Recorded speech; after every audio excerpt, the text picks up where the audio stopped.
देवपूजा करावी आणि पुष्पवाटिकेत जावं, पुष्प गोळा करावी, त्यानंतर बाबांच्या चरणापर्यंत यावं, हे माझं नित्याचं कार्य.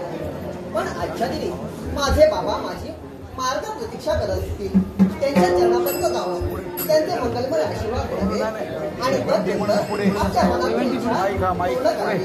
हे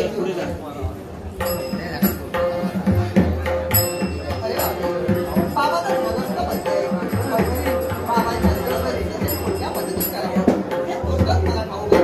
त्याच्यासाठी बाबा हे आपली लाडकी कन्या बाबा मंगलमय आशीर्वाद देऊन माझ्या मनात